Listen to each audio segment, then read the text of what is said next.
Jon Jones fucking pissing me off. Jon Jones... Oh, no, I came out the gate really hard just then. Sorry. Hello, it's Sav from the Sesh with Sav podcast. Please, if you enjoy these new videos, chuck a comment in the... Don't even do that. Jon Jones is pissing me off. Dead set. Jon Jones is my favourite fighter of all time. I love watching him.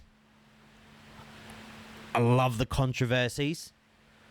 I love that he was able to go out on benders every weekend and give himself just a little bit of an excuse in case he lost, but he never did.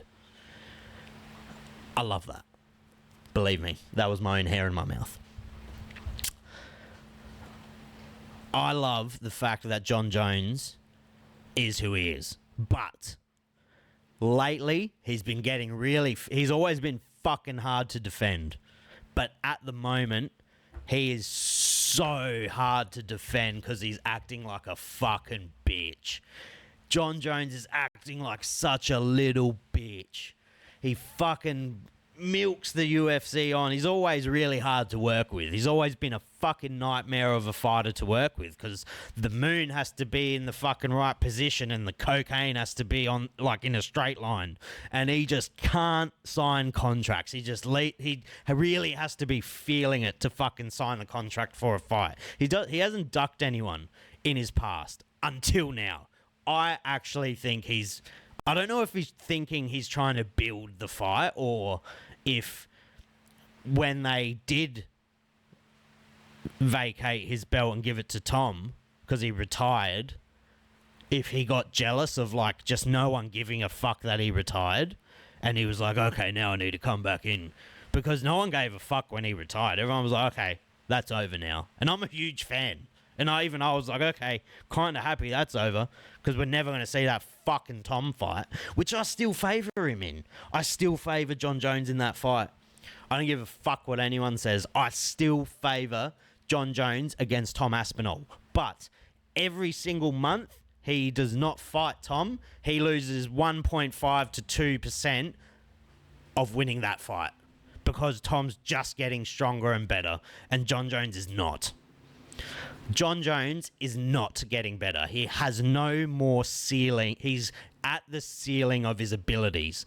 I still think his ceiling is taller than Tom's at the moment. But he's not going to fight him. I think he is scared that this might be the guy that fucking does it. And as in MMA, it's a kind of a sport. Once you lose, it's become like boxing. That loss is so ugly on your resume. It's really, MMA, sadly, is becoming like boxing, where losses fucking matter heaps more than they did back in the day. People will just pile on Jon if he loses to Tom, and I think that really plays in his head because all of if he walks away now, he will always be the GOAT. He still will be if he loses to Tom. He's the GOAT, but people won't think. A lot of people won't say that anymore. A lot of people won't say it.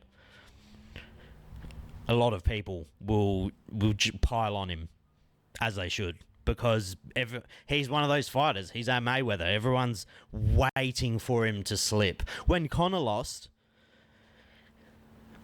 I don't know about everyone else, but when he lost to Khabib, I was fucking pretty sad for Conor. I was like, oh, fuck. Like, I felt terrible for him. And I don't know if I'd feel bad for Jones if he lost. I think it's one of those things with Jon Jones, I find, as a fan of his, I'm sure people who aren't fans of his will not agree, but they definitely have fighters that they feel the same way of. When Jon Jones fights, I redact my statement, I would feel terrible if Jon Jones lost, because it'd be like, oh, it'd be like, how's he going to handle that? Because he wouldn't. If Jon Jones lost, I reckon he'd fucking do something really drastic. Like, he's a fucking wild man, but I really think he beats Tom Aspenol, and I would love to see it, because I think that's the smallest betting margin Jon Jones would have ever had, like, in between. Like, it would be very close to a pick'em, I feel, on gambling websites like Sportsbet and Dabble and such. We can bet on MMA in South Australia again, by the way, for all you fucking weapons out there that love a little on the double. You can bet on fucking MMA in South Oz again. But yeah, I don't know what. And now, so he's like led on Tom for months and months. And I don't know if he led him on or if the UFC was purposely holding off because maybe they wanted to make that the premiere fight for the Netflix deal, or...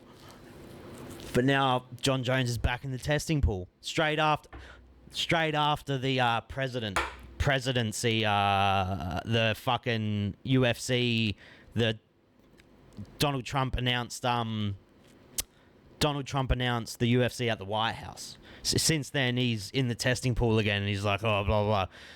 And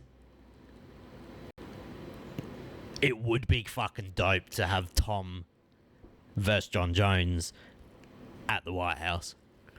And Donald Trump's just up there with, like, the Epstein files. And if Jon Jones wins, he just fucking burns him. But if Tom wins, he has to, like, let them out to the public. There's a good one. We should do it. That would be fucking sick on that card. But yeah, he just leads him on, and then as soon as the attention goes away from Jon, his ego just... I never understood why people used to call Jon a he's definitely narcissistic traits, but, like, as a sociopath, that's a fucking really, really, really dark thing to be. As, like, a sociopath, people throw that word around as a buzzword all the time.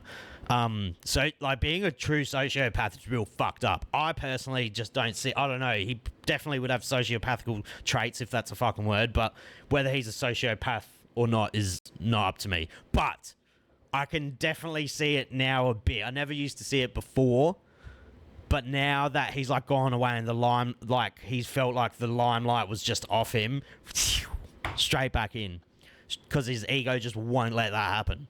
But if he beats Tom, there is no fighter that will ever live again.